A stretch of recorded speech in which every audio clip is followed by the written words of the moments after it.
Assalamualaikum dan salam sejahtera Dialog Anak Muda. Hari ini bersiaran daripada Maidin USG membicarakan tentang penghijrahan belia dan impaknya kepada sosioekonomi.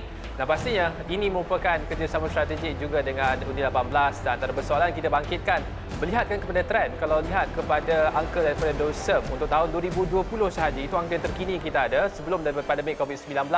Menariknya, trend penghijrahan lebih ramai anak muda pergi ke Johor. Apakah puncanya, apakah tujuannya, apakah yang mereka idamkan dan harapkan? Itu yang akan kita tanyakan dengan tamu kita hari ini. Dan lepas daripada COVID-19, walaupun ada trend apabila belia kembali ke rumah kampung masing-masing selepas hilang pekerjaan dan sebagainya, selepas daripada pasca COVID-19, apakah pula trend yang akan berlaku di kalangan anak muda bila kita sebut tentang penghijrahan? Oleh itu, bersama dengan saya ada 6 orang tetamu. Saya mulakan dengan hujung sekali belah kanan dahulu, Daniel Teo daripada Y Politics. Kemudian kita ada Faris Idris, merupakan graduan Aero Angkasa. Dan seterusnya kita ada Farah daripada yang merupakan seorang eksekutif korporat, dan kita ada Surendra daripada MSGA, merupakan Senior Vice President. Dia pun banyak sangat tu, Senior Vice President. Vice President tahu dia. Seterusnya, Liana merupakan usahawan dan juga freelancer, dan Ishraq yang baru sahaja menghabiskan pengajiannya di UiTM. Betul. Masa sedang berlalu, cukup 6 bulan penganggur. Sekarang belum penganggur lagi. Belum lagi. Tapi kita akan dapatkan juga pandangan daripada Ishraq berkenaan dengan apakah masa depan untuk anak muda bila sebut tentang penghijrahan. Dan saya nak mulakan dahulu dengan persoalan yang ringkas. Dan itu bila sebut tentang penghijrahan, secara umumnya persepsi ialah anak muda dia berhijrah sebab tekanan ekonomi. Mereka nak cari peluang yang lebih baik. Kalau dahulu orang kata Kuala Lumpur, tapi hari ini berdasarkan data DOSEM, Kuala Johor. Tapi kita mulakan dahulu dengan Daniel. Setuju ataupun tidak dengan kenyataan itu? Saya setuju, cuma mungkin saya kurang setuju dengan apabila kita hanya menumpukan perhatian kita pada mereka yang dikatakan B40 dengan M40 lah, maksudnya orang yang bukan kaya. Saya sepanjang tahun lepas saya belajar di London, dan saya sebenarnya jumpa ramai orang Malaysia yang pergi ke London ditaja oleh beasiswa kerajaan, macam-macam beasiswa yang ada. Dan mereka, I think 70% ada niat untuk terus bekerja di London, di Paris dan sebagainya. Jadi mungkin saya rasa kita kurang cakap pasal orang kaya, anak orang kaya yang nak berhijrah demi faktor-faktor yang lain juga. Jadi sosioekonomi itu memang ada, tapi ada juga faktor-faktor yang lain yang saya rasa mungkin berbalik kepada pelaksanaan beasiswa atau dasar beasiswa untuk kerajaan. Okey, so pandangan awal berkenaan dengan penghijrahan itu bukan di kalangan kelas rendah sahaja, tapi juga golongan elit juga berpindah daripada negara kita. Faris, secara ringkas, setuju ataupun tidak kenyataan berkenaan pemindahan? Daripada saya ingin membawa lebih kepada perspektif penghijrahan industri. Sebab saya adalah daripada industri penerbangan ataupun aviation ni. Dan saya rasa semua pun tahu yang COVID-19 ni telah memberi kesan yang sangat teruk kepada aviation, penerbangan, yang mana ramai dibuang kerja, industri menguncup dengan sangat dahsyat. Dan saya generasi yang waktu itu baru habis belajar, baru mula melangkah ke alam pekerjaan. Dan waktu itu saya rasa dan generasi kami memang sangat-sangat tidak ada peluang untuk meneruskan cita-cita asal.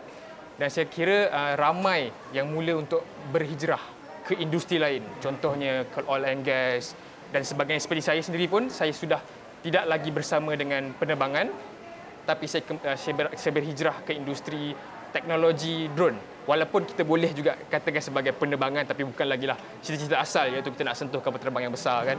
Itulah bagi saya penghijrahan yang berlaku sebenarnya lagi dahsyat sebenarnya adalah penghijrahan industri. Kita terpaksa move on daripada cita-cita asal kita. Dalam hal itu kita nasib sama. Ngaji undang-undang tapi masuk dunia penyiaran. Okey, tak apa. Itu cerita lain. Farah dahulu. Daripada Negeri Sembilan, ketika ini berada di Lembah Kelang. So, apa cerita penghijrahan ini? So kalau saya ni memang saya sangat betul-betul bersetujulah sebab saya salah seorang yang ter-effect dengan benda ni, berhijrah dari Port Dickson ke Selangor, ke Klang Valley, dan kalau boleh kita ni naklah give back to our community, especially in Port Dickson itself. But setelah saya graduate pada tahun 2018, saya spend almost like 1 year untuk cari peluang pekerjaan di Port Dickson, tetapi tak ada, menyebabkan saya terpaksa keluar ke Sunway City dan cari kerja di sinilah. So saya lah antara orang yang terlibat dan affected by this.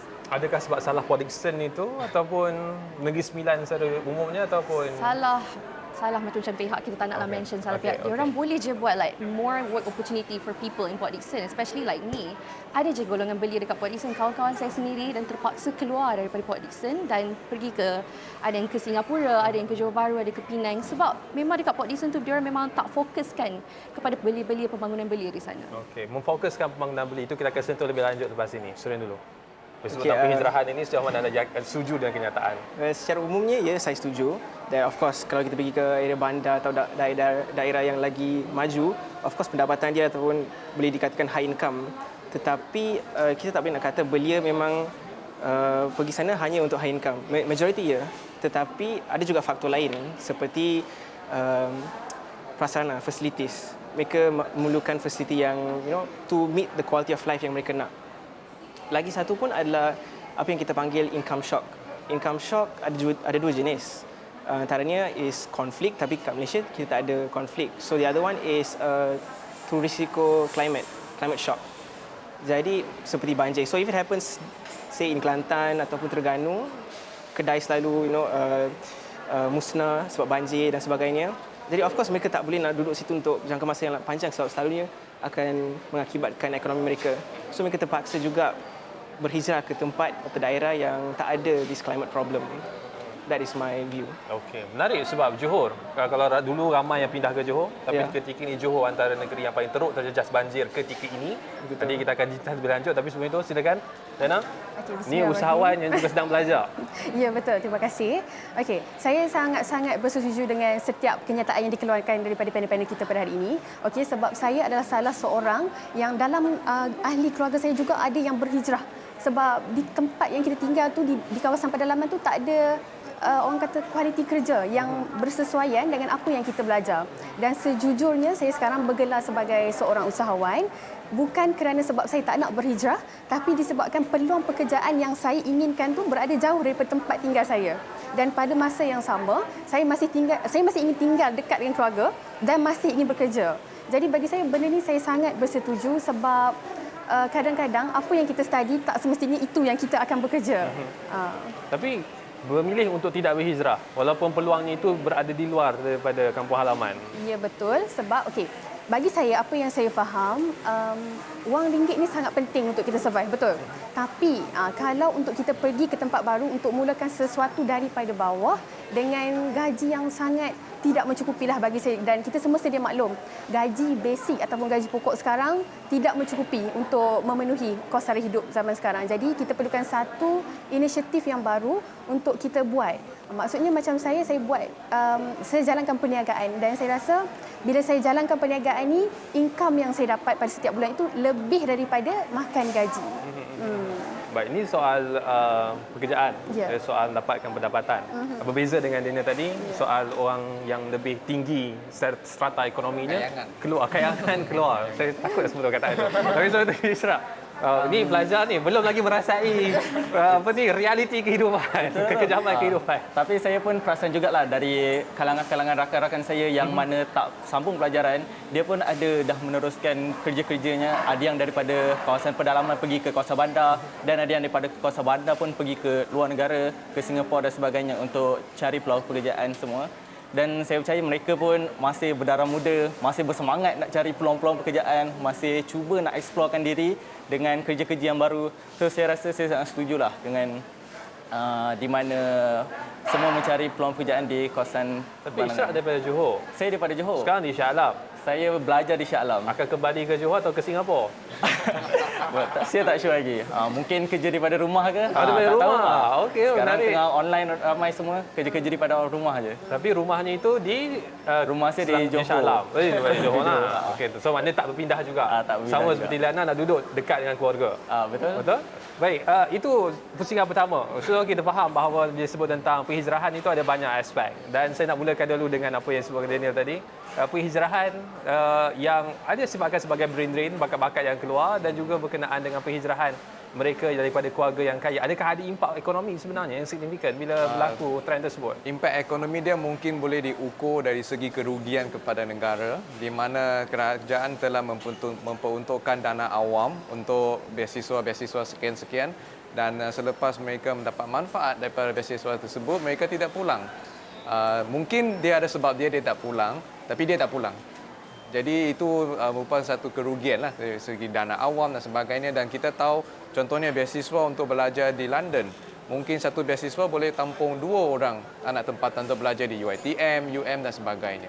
Dan ini juga apabila kita convert, dia ada pengaliran mata wang asing juga. Jadi saya lebih fokus lah pada kerugian dana awam itu. Jadi tidak sepatutnya mereka keluar. Adakah itu maksudnya? Dia susah nak cakap patut ke tak patut sebab kadang-kadang mereka yang dah belajar ni tinggi-tinggi ni dia balik dia tak ada peluang pekerjaan. Yang tu real. Tapi ada juga yang memilih. Dia sebab dia kayangan, kita cakap pasal orang kayang ni, dia ada privilege. Dia dah sedap duduk kat luar, dia tak nak balik pula. Kan? Tapi mungkin penghijrahan dia tu tidak permanent, dia mungkin duduk 5 tahun, 10 tahun mungkin dia kembali. Tapi kita tak tahu. Dan saya rasa data di sini pun cukup kurang sebab kita duk fokus pada mereka yang B40, yang M40, yang hijrah dari Johor ke ni. Saya orang Penang, saya pun datang sini juga. Data-data tentang orang macam saya banyak, tapi yang kaya-kaya ni tak ada pula. Kenapa? Kita tanya tahu orang ni MSGA. Kawan-kawan memang nak pergi keluar dah, tak nak balik dah ke? Ada ramai yang akan balik juga, tetapi of course once mereka dah pergi situ and belajar untuk katanya 4 tahun di situ, of course mereka dah get used to the quality of life di situ kan. And mereka nak, and sometimes mereka dapat jumpa pun company, syarikat-syarikat yang mereka dapat kerja di situ. So why not, at least bila mereka dapat pendapatan yang lebih tinggi, mereka dapat hantar some back to our local, to their families, di mana mereka akan contribute to the nation juga in one way.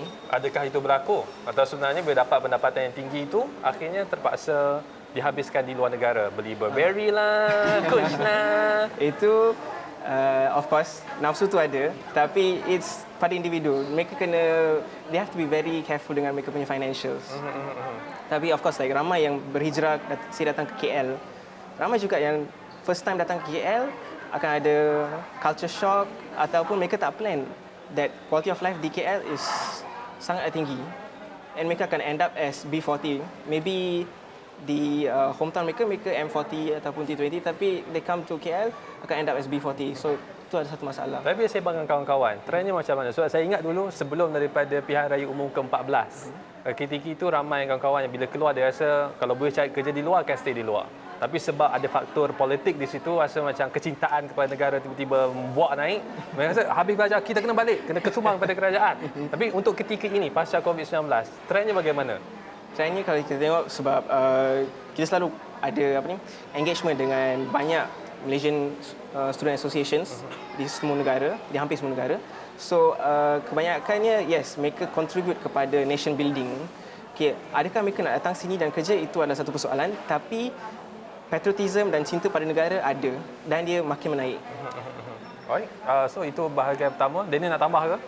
Tak ada apa. So kita boleh proceed the next topic, iaitu Faris. Fokus pada B40 pula. B40, okey, kita buat B40. Tapi ni B40 yang belajar lain tapi kerja lain. Sejauh mana perkara itu sebenarnya signifikan untuk kita berikan perhatian? Adakah isu yang besar ataupun itu perkara yang kita kena terima? Lumrah keadaan sekarang, kita kena biarkan?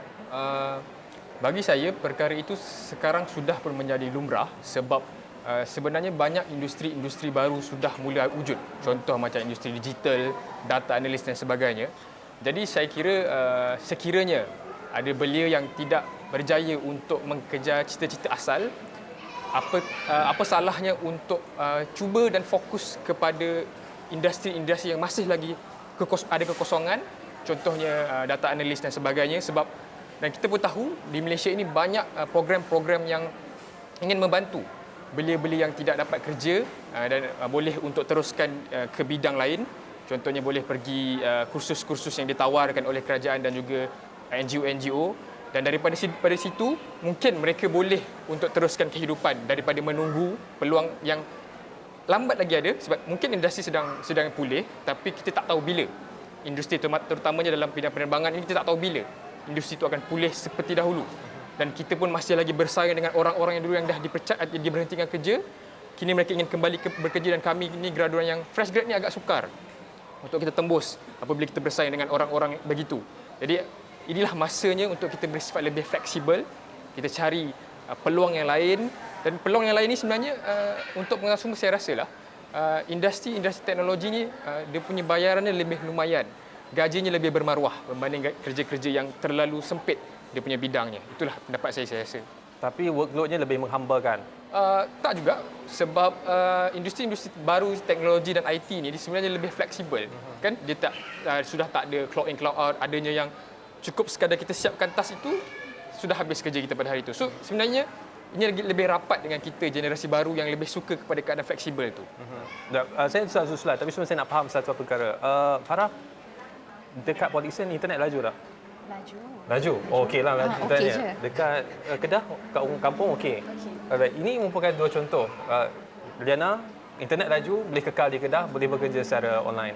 Farah, tapi dia memilih untuk keluar lah. Tapi untuk kawasan-kawasan yang internet dia mungkin tak berapa nak elok, tapi mereka nak juga cari ruang dalam bidang digital ni. Jadi akhirnya mereka terpaksa tak banyak pesuh idea tersebut, melainkan mereka pindah daripada tempat mereka. Jadi untuk mereka ini apa boleh kita buat ya? Pertamanya boleh untuk berhijrah sebab itu adalah perkara normal. Kalau macam apa yang dikatakan tadi, di kawasan-kawasan yang tidak ada fasiliti yang baik ni, kita berhijrah kepada fasiliti yang lebih baik dan kita boleh untuk bekerja menggunakan internet dan sebagainya. Namun kita pun berada dalam fasa di mana kita sedang menaik taraf internet, capaian internet kita. Malaysia pun mula mengambil 5G dan saya kira dalam mungkin lagi 5-10 tahun kita sudah tidak ada masalah internet seperti di Thailand. Kalau kita pergi di hutan-hutan Thailand, kita hiking pun kita boleh dapat lagi internet tu. Maka mungkin di Malaysia akan sampai ke tahap itu dan mungkin beliau sudah tidak perlu untuk berhijrah dan boleh kerja di rumah sebagainya. Baik, itu berkenaan dengan penghijrahan daripada industri, belajar lain, bekerja lain, dan kita nak fokus pada Farah dan juga Liana yang mana kedua-duanya terlibat dalam perniagaan, sama ada secara sebagai pekerja ataupun sebagai usahawan sendiri. Dan bagaimana anda melihat sebab dua-duanya ada latar belakang Malaysia, daripada Port Dickson pergi ke Lebah Kelang, daripada Kedah masih nak stay di Kedah. Kita mulakan dulu dengan Farah. Jadi adakah untuk kehadapan ini memang perlu digalakkan penghijrahan tersebut, walaupun Faris menyatakan bahawa itu perkara yang normal, tapi Farah sendiri adakah itu perkara yang boleh digalakkan? Saya percaya, saya yakin dan saya percaya ini bukanlah satu perkara yang harus digalakkan. Kerana kalau kita tengok sendiri keadaan di Klang Valley, di Kuala Lumpur, setiap hari orang pergi kerja pukul 5 sampai pukul 8. They spend most of their time in the traffic. Nak balik kerja, pergi kerja, and they do that almost every day. Sampai bila kita nak buat macam tu? Like, we could say that KL is very condensed, like sangat penuh. Why not mungkin kerajaan ataupun kerajaan negeri bagi setiap negeri di Malaysia adakan create more work opportunity outside of Klang Valley, outside of KL, so that orang yang berasal dari negeri yang asal kerja tempat mereka dan semua orang fokus dekat negeri masing-masing. Macam sekarang kita boleh tengok orang Kelantan ke Shah Alam, orang Port Dickson mungkin ke Kuala Lumpur, ada yang duduk Seremban kerja ke KL ulang-alik hari-hari. Sampai bila kita nak buat benda macam tu kan? Benda macam ni kalau kita tak buat apa-apa, dia akan jadi isu yang besar dan this is not the first time kita bangkitkan isu ni. Benda ni dah lama tapi macam tak ada orang nak bahaskan soal ni. Yeah. So dari segi prioritinya, apa yang kena dibangunkan dulu? Jalan raya, infrastruktur internet ataupun hub pelaburan kewangan dan sebagainya? Kalau boleh kita susun prioriti tu, Prioriti saya mana kita boleh start dulu? Hub pelaburan. Hub pelaburan. Sebagai contoh di Negeri Sembilan di Port Dickson sewaktu term tahun lepas, mereka bawa banyak pelaburan di Port Dickson, akan ada pelbagai development in Port Dickson dan saya rasa melalui daripada inisiatif-inisiatif tersebut akan lebih banyak peluang pekerjaan yang akan dikeluarkan, especially untuk anak-anak muda di Port Dickson. Dan saya rasa kita boleh start dengan negeri lain juga. Kita create more work opportunity di Port Dickson dan di negeri-negeri lain. Dan at the same time gajinya pun kenalah bertepatan dengan qualification yang ada. Dan bukan hanya sebab kita duduk di luar Klang Valley, gajinya pun bayar sikit je. Tapi tertarik murah di luar daripada berbanding KL. Tak bolehlah gaji tinggi-tinggi. Itu salah kedai makan lah, mereka yang letak harga. Ini pekerjaan, ini policy making. It's all about policy. Dia ni enforcement lah. Tapi Negeri Sembilan dia berada di sebelah Lembah Kelang. So sekarang ni dah ada projek untuk Greater Klang Valley sampai ke Negeri Sembilan. Tapi untuk Pantai Timur, Kelantan, Pahang, Terengganu, ada apa-apa boleh kita buat untuk negeri-negeri ini supaya siapa yang duduk di sana, membesar di sana, stay lah di sana. Janganlah main Shah Alam. Itulah kita susah nak cakap dengan belah-belah sana. Memang kita, ini pun soal yang besar lah. Orang balik mengundi, dia pilih kerajaan dekat sana. Kerajaan dekat sana pun macam tak membuat peluang pekerjaan. Dan orang-orang sana berhijrah ke Shah Alam. Mereka, kita tak tahu dia nak apa sebenarnya. Dia tahu benda tu macam, ini isu yang lama lah. Macam dah lama benda ni sama je. Kita isu yang lama. Kita tengok memang tak ada development dekat sana, but still tak tahu nak cakap. Okey, tak apa. Kita tinggal noktahkan di situ, kita beralih. Berbalik kepada seterusnya, Liana. Kedah di sebelah Pulau Pinang. Kita tanya orang Pulau Pinang sebab orang Kedah ni selalu pergi Pulau Pinang. Mana Johor pergi Singapura, ini selalu pergi Pulau Pinang. So kalau Kedah macam mana? Okey, untuk Kedah, saya sangat bersetuju dengan kenyataan Encik Faris. Untuk kita berpindah daripada satu industri ke industri yang lain tu adalah satu lumrah. Okey, sebagai contoh, saya study benda lain tapi currently saya seorang usahawan. Okey, jadi bila saya tak maksudkan untuk semua orang jadi usahawan, sebab untuk menjadi seorang usahawan ni awak kena berani ambil risiko, untung rugi semua tu. Tapi bila saya menjadi seorang usahawan di Kedah, okey, benda ni salah satunya kita membuka banyak peluang pekerjaan, dan ada yang dalam company saya yang datang daripada Terengganu. Saya sendiri pun terkejut sebab all the way from Terengganu to Kedah. Okey, sangat-sangat jauh. Tapi bila kita dengar Kedah ni macam, oh Kedah ni pedalaman. Kedah pedalaman ke, Cik? Not really, is it? Separuh, okay. Separuh. Okey, tapi di tempat yang saya tinggal tu bukanlah pedalaman. Maksudnya kita berada di dalam kawasan bandar. Dan untuk rate gaji pula, kita memang mengikut kualifikasi, mengikut apa yang sesuai dengan mereka. Jadi di sini untuk kita berubah daripada satu industri ke industri yang lain tu, memang betul, memang orang cakap lumrah, dan awak memang kena ambil inisiatif, ambil peluang yang ada. Just grab anything. Kalau you pilih kerja, okey, sebab saya percaya anak muda sekarang memang akan pilih kerja. Okey, kalau awak suruh anak muda pergi kerja cleaner, awak takkan nampak. Sebab mereka pilih kerja. Sedangkan cleaner dan juga orang yang biasa ada yang rate gaji dia sama.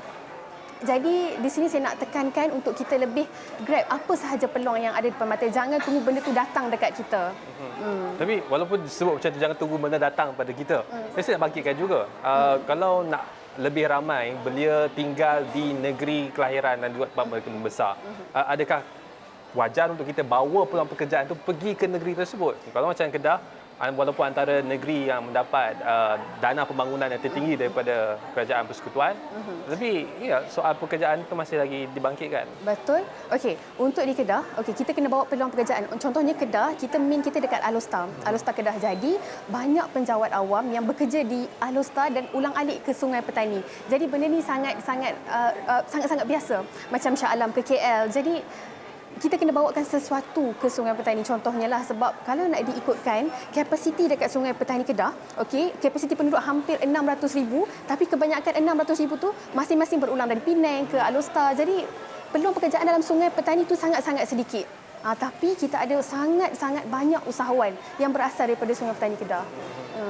Daniel nak respon daripada negeri jiran? Saya rasa yang lumrah penghijraan ni mungkin kena menyentuh sesuatu perkara yang cukup membosankan, iaitu senarai dalam perlembagaan Malaysia, di mana kita lihat pembahagian kuasa, cukai dan sebagainya sebenarnya sangat berat sebelah kepada Putrajaya. Contoh di negeri macam Kedah dan negeri Penang dan sebagainya, sampai jalan raya, kita nak bina jalan raya, nak bina pelabuhan, membesarkan airport sebagai contoh, kita kena minta izin daripada orang-orang yang duduk di pejabat 400-500 km dari rumah kita, dari kampung halaman kita. Jadi mungkin di sini juga kita kena tengok baliklah pembahagian dari segi dana dan juga bidang kuasa untuk memberikan lebih banyak hak kepada negeri supaya kita boleh mentadbir negeri masing-masing yang lebih tahu keperluan penduduk tempatan. Ishraq, sebelum kita berhenti berehat, dapatkan sikit apakah rumusan, atau bukanlah rumusan, maknanya dia sebut tentang ada yang berpindah, berhijrah perlukan infrastruktur, ada yang nak kekal di negeri sendiri tapi juga perlukan peluang pekerjaan. Ishraq sendiri? Betul, kalau macam saya sendiri, saya nak cuba dulu mencari peluang pekerjaan yang boleh bekerja secara atas talian dan boleh duduk di rumah saja. Sebab saya percaya yang lagipun saya merupakan generasi yang online punya, COVID punya, belajar pun dekat rumah. Jadinya saya perasan dekat situ yang pelajar-pelajar sekarang ni pun banyak dah pandai IT, dah boleh explore sendiri, dah boleh terima arahan melalui internet dan sebagainya. So saya rasa apa salahnya kalau bekerja daripada rumah terus. Tapi bias sebab Ishraq punya pengajian ialah berkenaan art dan design. Dia memang banyak berinteraksi dengan komputer, dengan aplikasi, dengan perisian. Betul. Tapi untuk kawan-kawan lain yang macam PJJ undang-undang, tak boleh depan komputer saja, dia kena jumpa orang. Kalau kita tak boleh nak lari lah, kena pergi jugalah kerja. Itu benefit jugalah. Siapa yang IT punya, belajar design ke, yang boleh terima arahan semua boleh dapat bahan daripada through online saja. Jadi adakah maksudnya semua pengajian tak kira sama ada yang bersifat teknologi ataupun tidak kena ada pendedahan kepada IT ni? Betul, perlu jugalah. Pendedahan penting jugalah untuk terutamanya awal-awal ni. Lebih elok kalau mereka dapatkan pengalaman dulu, cuba dapatkan interaksi face to face dululah untuk lebih dapat mendalam untuk kerja dia orang.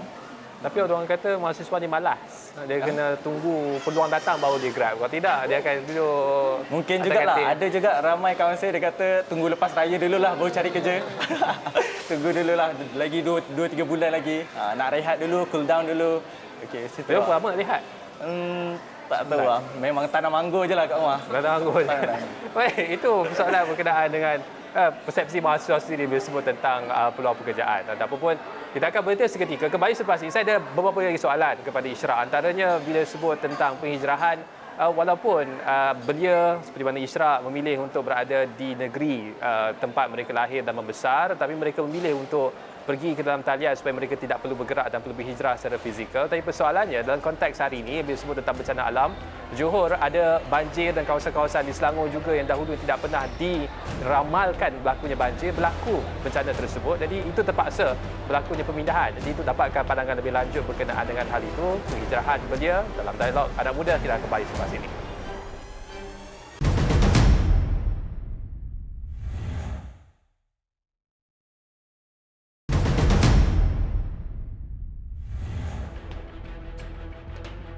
Baik, kembali untuk dialog anak muda. Masih lagi memberikan tumpuan soal penghijrahan. Tapi bezanya kali ini dalam realiti berkenaan dengan bencana. Walaupun secara umumnya belia mahu pergi ke arah digital, pergi ke arah alam maya, pekerjaan yang tidak perlu bergerak secara fizikal. Tetapi bencana menyebabkan mereka terpaksa berhijrah. Kita tanya pada Ishraq dahulu, kalau kawasan tersebut kena bencana, adakah memang belia masih lagi kita duduk di sini, ayolah kita berbakti kepada tanah, kita ubah masalah yang dihadapi ini tanpa perlu berhijrah, dan rasa sama dia bekerja dengan gaji yang bermaruah? Itulah, saya pun agak khawatir sebab saya pun orang Muar. Saya menetap di Muar sekarang ni. Tapi Alhamdulillah dekat bahagian area rumah saya tak ada berlaku apa-apa bencana. Dan yang berlaku hanya di bahagian-bahagian pedalaman, bahagian area Muar.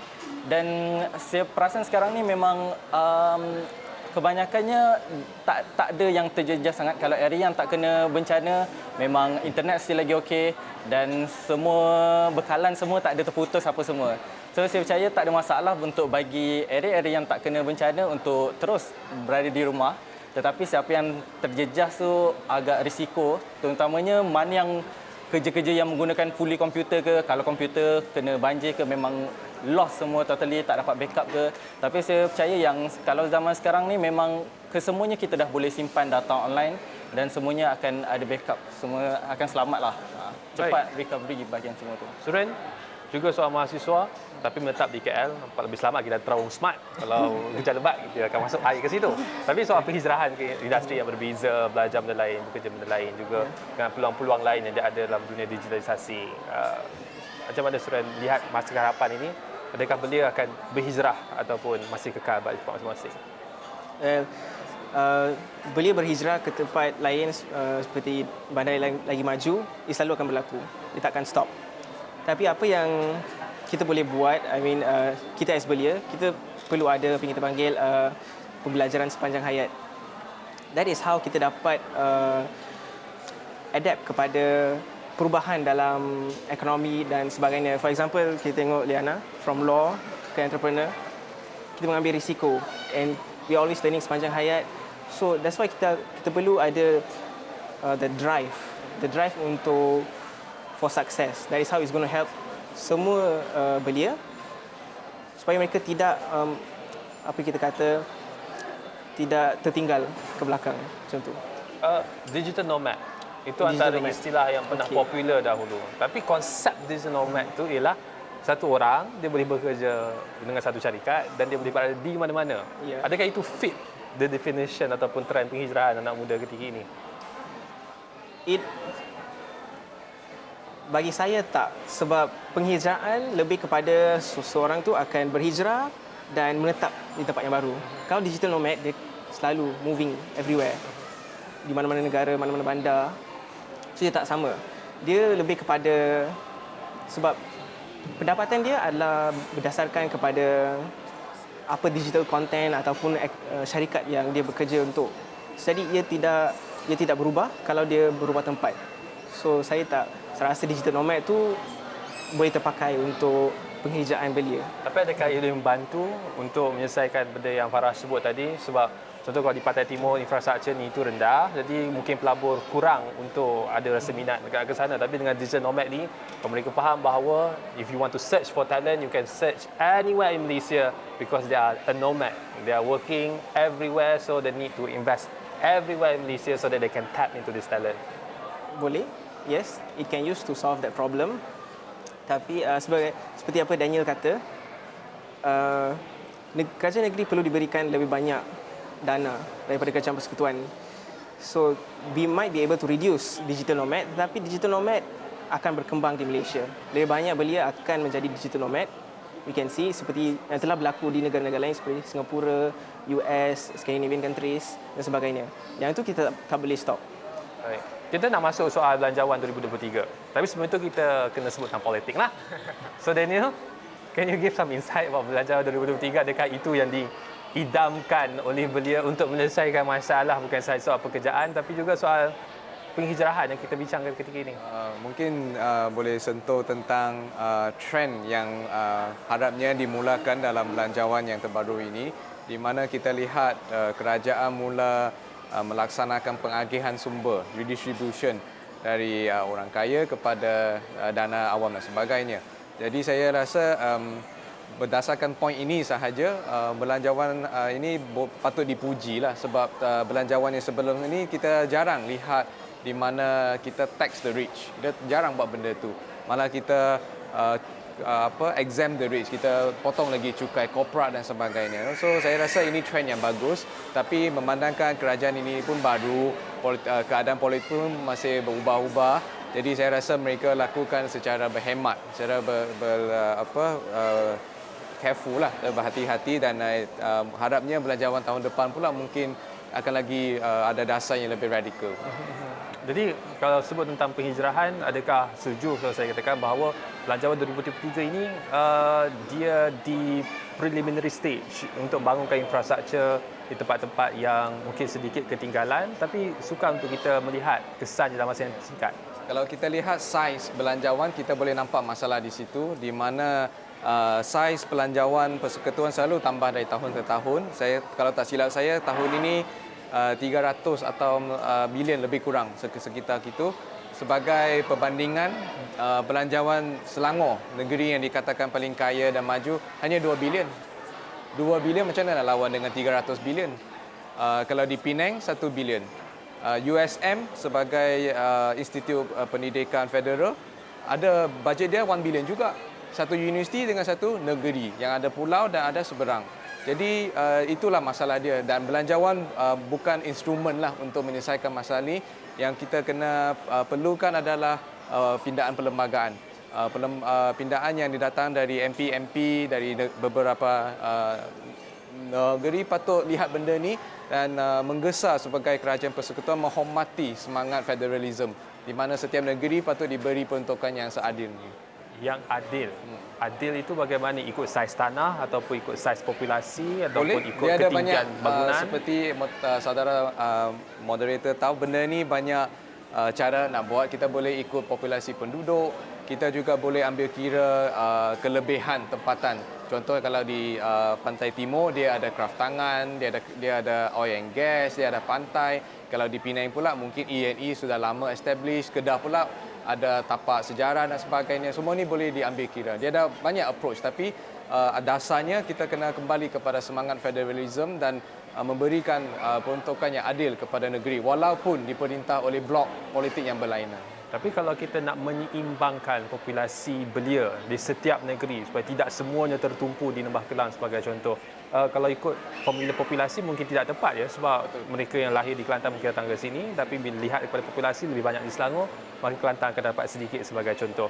Jadi untuk berhadapan dengan situasi itu bagaimana ya? Sebab ketika ini kalau ikut distribution itu, negeri-negeri seperti Kelantan, Terengganu, Perlis itu antara yang mendapat dana tertinggi daripada persekutuan. Mungkin kita boleh fokus dia kepada menggalakkan supaya belia tempatan digalakkan untuk menceburi bidang-bidang yang sudah sedia ada. Contoh kalau di Penang kita lihat pakcik char kway teow, dia buat char kway teow, lepas dia meninggal atau dia berhenti, anak-anak dia tak sambung dah. Sebab anak-anak ada di KL, di Kedah, di Johor dan sebagainya.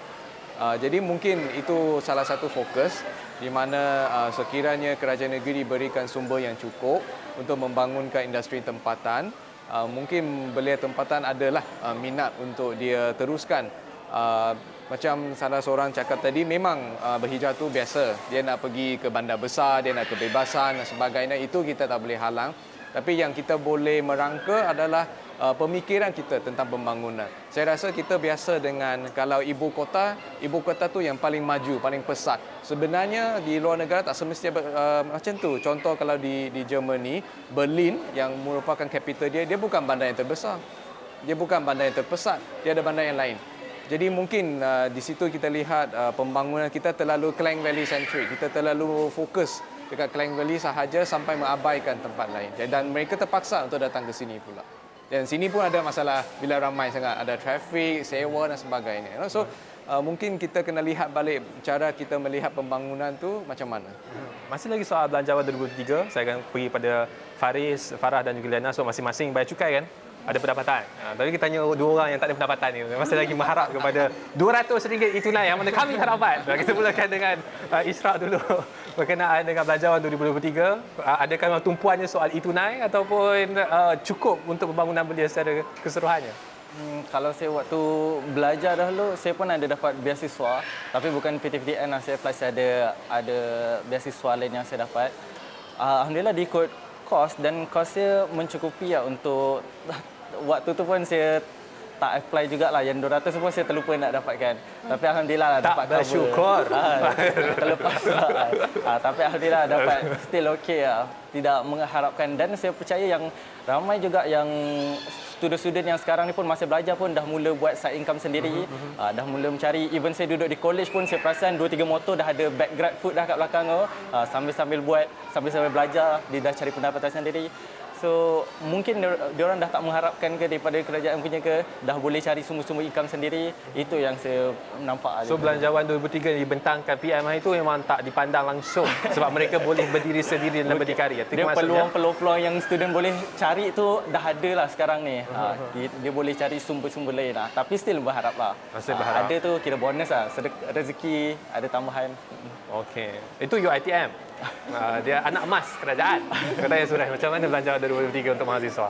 Okey, bagi mahasiswa, it's a mixed reaction. Okey. Okay. Betul banyak yang telah dibelanjakan, especially untuk belia yang 18 ke 20 tahun.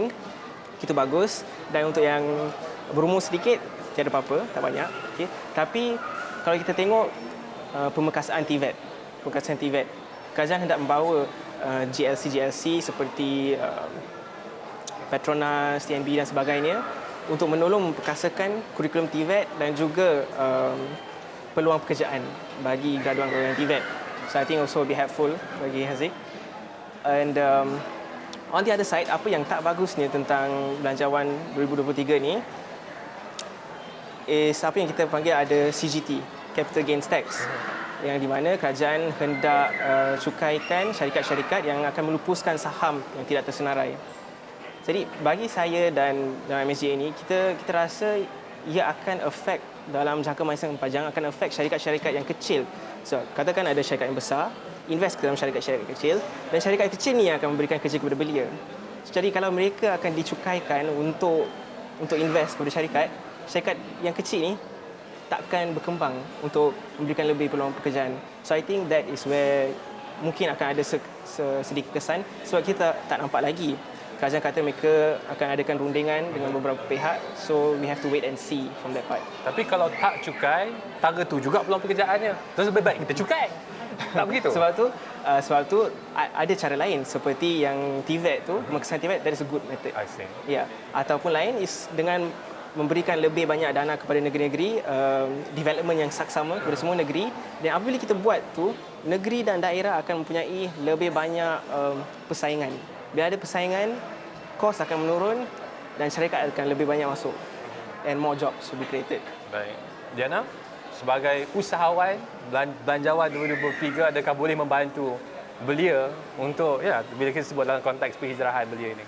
Okey, bagi pendapat saya, untuk belanjawan 2023 ni Malaysia kita ingin membangunkan Malaysia Madani. Okey, dan hampir 388 bilion, kalau tak salah saya betul tak Cik Daniel? Okey, peruntukan yang diberikan oleh kerajaan kepada kita. Dan di sini saya nak tekankan 10 juta ringgit diberikan kepada untuk mereka golongan usahawan. Jadi dekat sini saya nak terangkan saya adalah salah seorang yang tak dapat RM200, 150 semua tu saya tak dapat. Sama. Okey. Okey, walaupun saya bergelar seorang pelajar UiTM tapi saya tak dapatlah. Jadi kita semua sedia maklum tentang hal tu. Okey. Jadi saya tak ada masalah benda tu. Kalau ada pelajar yang dapat, itu adalah bonus, itu adalah rezeki. Okey, di samping tu mereka ni juga macam Encik Isyarat kita rajin nak buat grab food dan sebagainya. Itu adalah usaha mereka sendiri. Tapi saya nak cakap daripada segi seorang usahawan di mana ada peruntukan yang diberikan untuk mereka yang bergelar usahawan. Sebagai contoh, usahawan di bawah umur 25 tahun, mereka ini akan dapat geran, dan geran ni mungkin bernilai RM5,000, dan geran ini bernilai wang yang kita ambil daripada institusi yang bertanggungjawab untuk uruskan duit tu, kita tak perlu bayar balik. Jadi dekat sini itu adalah salah satu peluang yang ada. Kalau macam kita macam awak cakap tunggu lepas raya lah baru nak cari kerja, kan? Sementara kita nak tunggu cari kerja tu, boleh je nak buat side income apa-apa. Yang penting kita kena berdaftar dengan SSM. Tengok sana. Tengok sana. Jangan tengok saya. Tapi saya daripada itu juga, bila dah berikan peruntukan yang besar seperti itu untuk usahawan, tapi biasanya yang mendapat akses kepada maklumat itulah mereka yang berada yang dekat dengan parlimen, di Lembah Kelang sebagai contoh, ataupun di bandar-bandar yang besar. Tapi untuk belia yang berada di luar daripada kawasan tersebut, seharusnya mereka juga mengambil manfaat daripada perkara itu. Ya, betul. Bukankah itu satu cabaran yang perlu diselesaikan? Okey, itu saya sangat setujulah, sebab tak semua kita mampu nak akses information yang penting macam tu. Sebab macam saya duduk dekat kawasan Kedah. Okey, jadi untuk kita akses dekat mana nak ada geran yang 5,000, 10,000 orang cakap ni. Kadang-kadang saya pun tak tahu dekat mana. Sebab tu ada je fungsi marah, tekun dan sebagainya untuk kita pergi ke mereka ni untuk kita minta bantuan. Sebab kita nak minta bantuan, bukan kita nak orang datang tolong kita, orang tak tahu. Jadi kita sini kena ambil inisiatif untuk berjalan pergi minta bantuan dia orang. Jadi untuk setiap kawasan pedalaman, untuk setiap negeri memang ada pejabat-pejabat yang penting ni. Mereka ni adalah jabatan yang memang menguruskan wang daripada kerajaan. Itu daripada usahawan. Kita ada dua orang, Farah dan juga Faris, yang mana bekerja dengan sebuah syarikat sebagai pekerja. Dalam belanjawan 2023 ni, saya mulakan dengan Faris dulu. Macam mana? Boleh membantu ke belia? Saya tidaklah mengharapkan apa-apa sebab saya tahu kerajaan ini adalah kerajaan yang baru. Cumanya saya kira untuk generasi seperti saya yang baru habis belajar dan ke arah alam pekerjaan ini, sebenarnya kita terlepas satu benda yang ataupun cadangan yang baik daripada kerajaan, walaupun taklah baru, iaitu MyStep dan juga Protege, program di bawah bajet ini. Sebenarnya program ini sepatutnya kita berikan lebih pendedahan kepada belia-belia ini, sebab untuk belia yang masih tidak ada keyakinan untuk buat bisnes dan masih ingin menceburi, masih bergerak ke arah industri kerja ni, program-program Protege dan MyStep ni sangat membantu sebenarnya. Sebab saya sendiri pun pernah meminta program Protege dan masuk ke program Protege ni, dan ianya memberi saya peluang untuk mendapatkan orang panggil pengalaman kerja. Walaupun gajinya tidaklah besar, tapi di bajet 2023 ni telah dinaikkan 100 kan, daripada 2,000 ke 2,100. Namun dalam keadaan itu ia sangat memberi bantuan dan juga sangat memberi faedah kepada belia daripada menganggur, daripada menunggu peluang yang sukar untuk kita dapat. Apa salahnya untuk kita ambil dulu program Protege ini, dan program ini pun tidaklah menyekat sekiranya kita masuk program ini kita dapat tawaran yang lebih baik, kita ada kontrak. Tidak. Program ini mudah. Sekiranya kita dah masuk program ini, mendapat pengalaman, kita dapat panggilan daripada syarikat yang lebih baik, kita boleh pergi dengan begitu saja. Dia punya notis tidaklah terlalu panjang. Jadi saya kira bajet 2023 yang tidak, walaupun perkara ini sudah pun berlaku daripada bajet-bajet sebelum, tapi ini yang saya kira saya ingin tekankan kepada kawan-kawan saya. Saya juga selalu tekankan kepada kawan-kawan saja yang masih lagi mencari kerja, tidak perlu terus aim yang jauh-jauh. Kita ambil dulu yang membolehkan kita untuk berhijrah sekurang-kurangnya daripada pelajar ataupun penganggur masuk ke alam pekerjaan di bawah program-program yang telah pun diberikan oleh kerajaan. Jadi maksud Faris, belia lebih menghargai peluang untuk pengalaman kerja berbanding soal insentif kewangan Betul, sebab inisiatif kewangan yang kita dapat ni terlalu sedikit dan juga berkala. So, belia sekarang ni lebih memikirkan masa hadapan. Dan mereka juga sebenarnya belia golongan kami ni ada tanggungjawab untuk menyara keluarga. Sebab kita tahu Malaysia sudah ke arah kepada generasi tua, maka mereka perlu mencari kerja dan memberi pendapatan bulanan yang cukup untuk menyara keluarga. Jadi inisiatif ini tidak pun memberi kesan yang baik untuk mereka, sebab itulah mereka lebih sanggup untuk bekerja. Sebab itu kita tengok industri gig sangat-sangat dipenuhi dengan golongan belia, walaupun industri ini tidak memberi jaminan jangka masa panjang, tapi mereka tetap ingin mencarikan pendapatan yang bulanan yang baik untuk menyara diri dan juga keluarga mereka lah. Farah, bagaimana? Macam saya bersetuju lah dengan apa yang Faris katakan tadi. Ini merupakan kerajaan baru. Mereka pun baru menang hari 1 Disember kan, dan belanjawan-belanjawan ni pun benda-benda yang baru. Tapi kalau kita fokuskan kepada belanjawan 2023, terutama sekali dari aspek belia, kita ada e-tunai RM200 walaupun saya tak dapat. Diskaun 20% untuk PTPTN, dan juga ada satu inisiatif baru iaitu tabung usahawan untuk usahawan-usahawan baru, belia-belia yang tidak minat untuk bekerja dan bekerja menjadi usahawan. Dan saya, kalau kita tengok kat social media, respon-respon anak muda ni adalah yang cakap, ni apalah sangat, this is not much. Tetapi bagi saya yakin dan saya percaya walaupun diskaun yang diberikan di PTPTN itu hanyalah 20%, tetapi ianya sangat membantu, terutama sekali bagi graduan yang baru nak mula kerja yang gajinya sikit. Saya rasa itu sangat membantu. Walaupun saya sendiri saya tak ambil PTPTN, saya tak ambil loan untuk belajar, tapi saya ada kawan yang ambil dan dia cakap kat saya benda ni memang sangat membantu. 20% memang nilainya sikit, jumlahnya sikit, tetapi kalau nak dibandingkan dengan komitmen yang lain, itu sebenarnya sangat membantulah untuk belia-belia di Malaysia. Salah satu juga insentif kerajaan ialah potongan cukai untuk julat pendapatan 55 hingga 70 ribu. Boleh komen? Saya rasa ramai orang belia kita yang gaji besar tu, tak ke? Potongan cukai, Kalau potong tu dapat balik 200. Jimat cakap. Kalau potong tu macam sekarang, kalau kita tengok sekarang kan musim-musim e-filing kan, kita tengok pelepasan sekarang tahun ni memang tak banyak lah kalau kita nak bandingkan dengan tahun-tahun lepas. Tetapi itulah ia membantu jugalah serba sedikit walaupun tak banyak. Okey, itu sedikit sebanyak berkenaan penghijrahan. Jadi kita masuk kepada segmen terakhir, itu untuk kesimpulan dan menyimpulkan perkara-perkara ini. Ishraq yang terakhir saya akan bagi, beri perhatian mahasiswa kena fokus. Tapi kita mulakan dahulu dengan Liana. So, untuk kesimpulan ni, kehadapan biasa tentang penghijrahan, soal ekonomi, belia, apa yang diharapkan dan seharusnya untuk di 5 tahun akan datang, di mana kita berada? Adakah penghijrahan lebih aktif ataupun pembangunan yang sama yang akhirnya menyebabkan belia tak perlu berhijrah, mereka boleh kekal di negeri masing-masing? Okey, terima kasih. Okey, bagi pendapat saya, kita semua nak maju, kita semua nak berada di hadapan, tapi dalam masa yang sama kita nak dekat dengan ada orang yang tersayang. Saya bercakap daripada segi orang yang tidak berhijrah dan masih berada kekal di tempat yang sama. Okey, bukan sebab saya homesick tak. Okey, jadi untuk saya berhijrah tak ada masalah. Untuk awak nak stay dekat tempat yang sama pun tak ada masalah. Cuma dekat sini kita kena bijak ambil peluang yang ada. Kita jangan tunggu peluang tu datang bergolek dekat kita, sebab benda yang nak datang tu dia pelbagai. Dia bukan yang kita inginkan, yang tu yang akan kita dapat. Okey, dan seterusnya saya yakin kerajaan juga mendengar suara anak muda. Okey, dan bila saya berada di sini, saya berada dengan latar belakang orang-orang yang hebat. Okey, jadi pelbagai idea dan informasi yang dikongsi itu adalah satu perkara baru. Memang ada banyak perkara baru yang saya belajar hari ini. Okey, walaupun benda itu baru saya dengar-dengar tak habis dan sebagainya. Contoh hari ini saya nak datang interview kan tentang belanjawan. Saya dengar pasal dekat TV je. Tapi we should do some research bila kita nak datang dan bercakap kan. Jadi bila saya datang sini, setiap benda yang kerajaan dah sediakan untuk kita tu, itu adalah yang terbaik. Tapi sudah semestinya lah kita pun, tak betul ni, tak cukup ni, semua dan sebagainya. Tapi hidup ni kena bersyukur. Okey, sebab kalau kerajaan tak bagi walaupun RM150, kadang-kadang kita tak tahu ada orang yang dalam akaun dia ada RM1 je. Sebab saya pernah rasa, saya pernah duduk dekat tempat tu. Dan saya yakin bukan saya seorang je. Tapi dengan tiba-tiba dapat bantuan dan sebagainya, itu adalah satu nikmat jugalah yang saya cakap. Saya 3 minit sahaja. Ringkas, Daniel, sebelum kita nak pergi kepada Ishraq, silakan.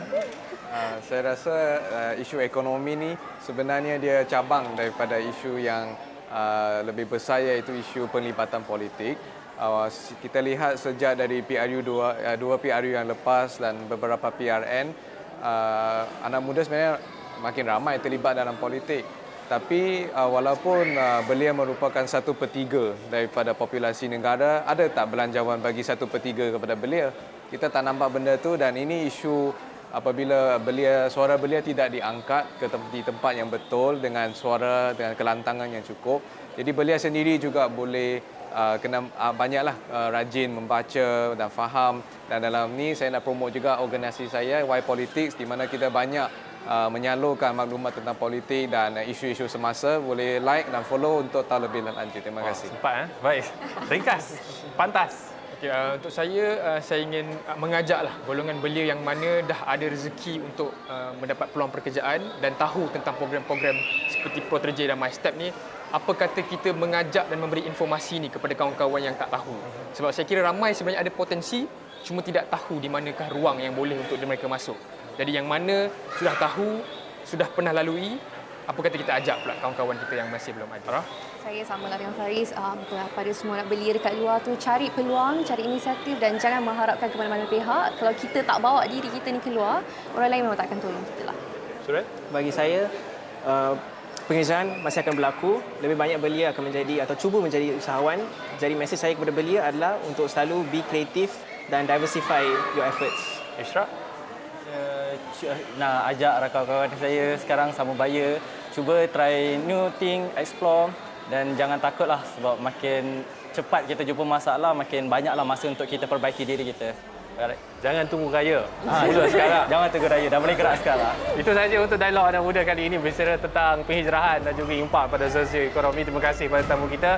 Apapun manfaat itu sudah kepada anda untuk menghadam dan juga untuk aplikasikan dan kita senang berdepan dengan cabaran ekonomi yang kita hadapi dalam negara. Sekali terima kasih. Saya Ifah Faruqi. Sampai jumpa lagi.